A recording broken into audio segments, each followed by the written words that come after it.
In September 1991, high in the Alps on the border between Austria and Italy, two hikers stumbled across a frozen body emerging from a melting glacier. They assumed it was a recent accident victim. It wasn't.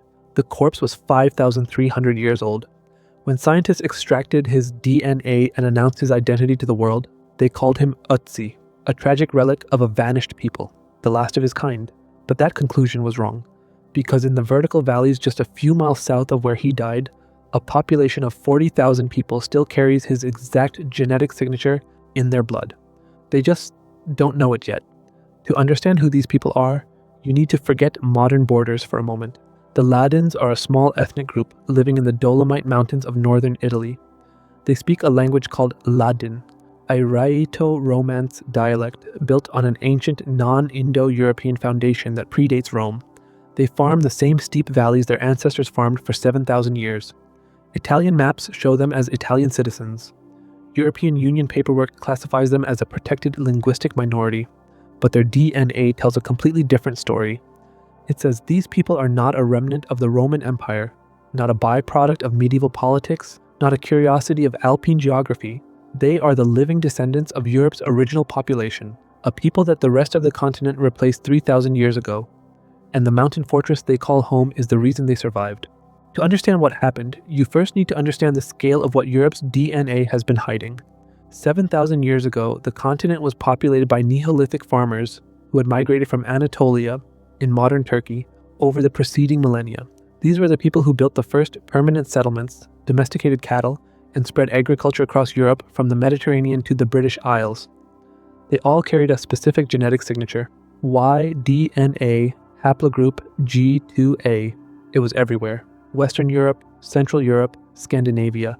The continent was theirs. Then, around 3000 BCE, everything changed.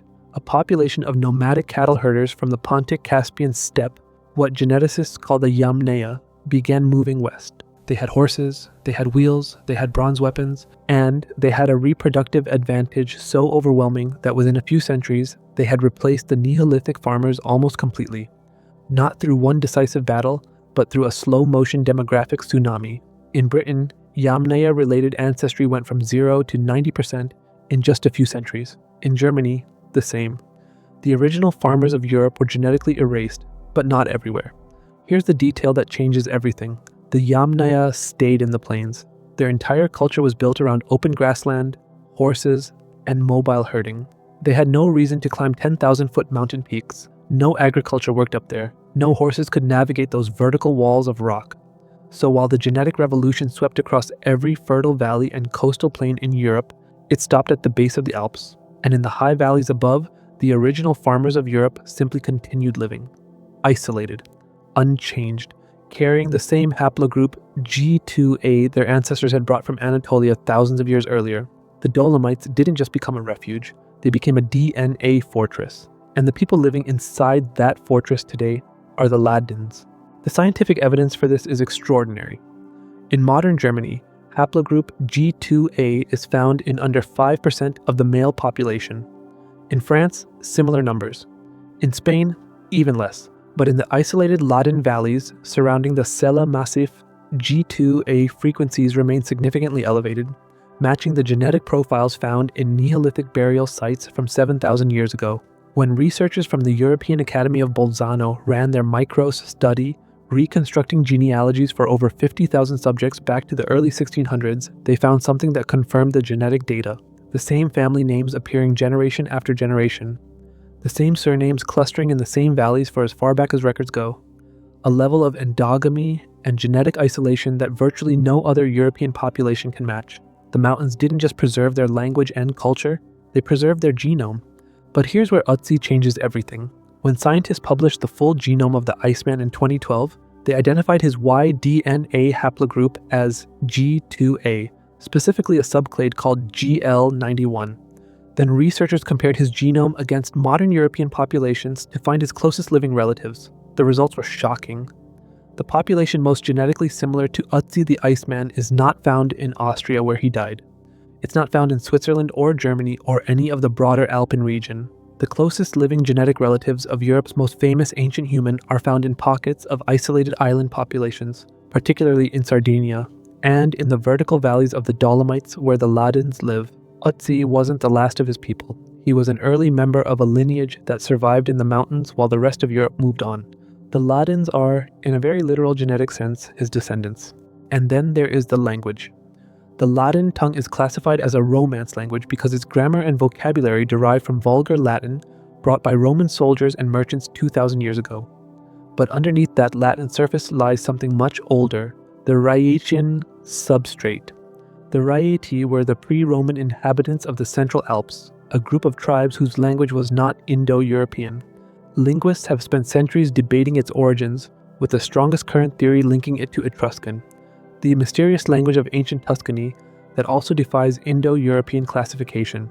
The Romans encountered the Rhaeti around 15 BCE when Drusus and Tiberius led a military campaign to secure Alpine trade routes. Roman sources describe the campaign as brutal. Villages burned, men killed or deported to break Rhaetic resistance, but the survivors retreated higher into the mountains. And there, beyond the reach of Roman administrators, their language and culture survived by merging with the Latin of their conquerors rather than being replaced by it. The result is Ladin, a language with a Roman skeleton and a Neolithic soul. The cultural evidence deepens the mystery further. The Ladins possess a national epic unlike anything else in European mythology. The Saga of Fanes, the story of a legendary mountain kingdom high on the Dolomite plateaus. The saga features a warrior princess named Dolosilla, an alliance between humans and marmots, a matriarchal social structure, and animistic beliefs that treat animals and mountains as sacred partners in civilization. None of this fits Roman mythology. None of it fits Germanic mythology.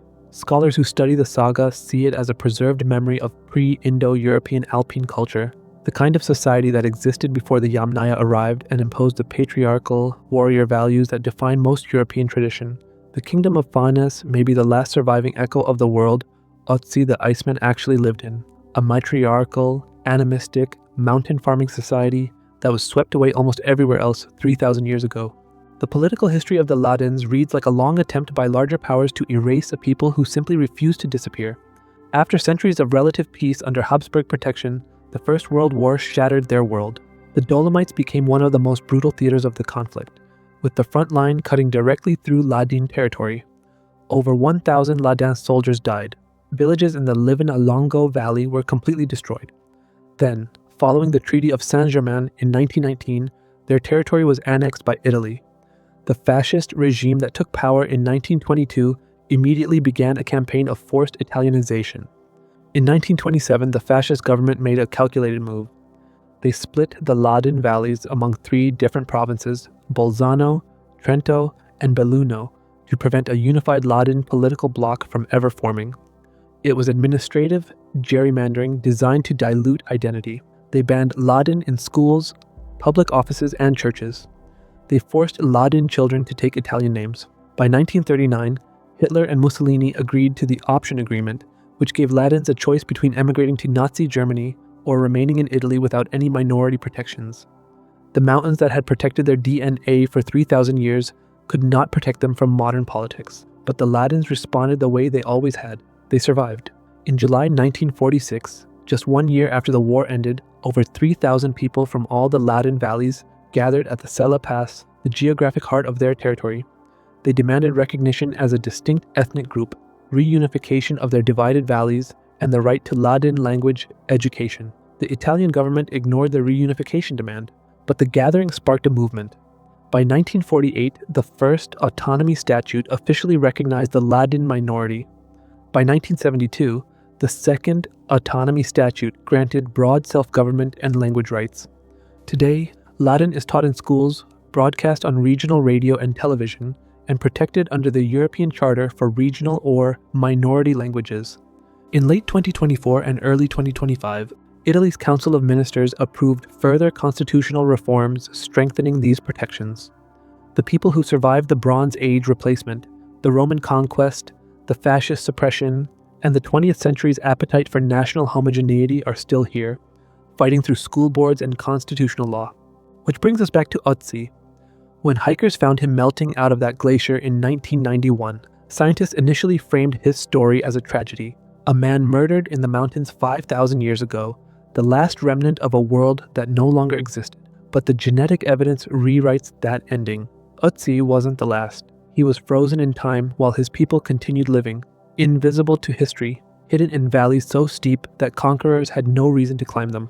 The Neolithic world that most of Europe forgot still exists in the Dolomites, not as a museum exhibit, not as a reenactment, but as a living, breathing population of 40,000 people who speak an endangered language, preserve a mythology unlike anything else in Europe, carry the genetic fingerprint of humanity's first European farmers, and still build their villages on the sunny sides of alpine slopes to leave the prime land for agriculture exactly as their ancestors did 7,000 years ago. The mountains kept their secret. DNA revealed it. And the Ladins are still here to tell it. What does it mean for the rest of us? Every modern nation is a thin political layer over a much older genetic reality. The Ladins are what happens when that older reality never got covered up. They are the bottom layer of the European genetic lasagna that history walked right past. And somewhere in your own DNA, there may be a similar story waiting, a population that found a refuge, a genome that held on when everything around it changed. A people who survived not because they were stronger than history, but because history simply couldn't find them. If you found this story of genetic survival and alpine mystery fascinating, hit subscribe so you don't miss what comes next. Drop a comment if you've ever tested your DNA and found unexpected Neolithic or high alpine markers. We all carry ancient history in our blood. The only question is how deep you're willing to dig to find it. I'll see you in the next video.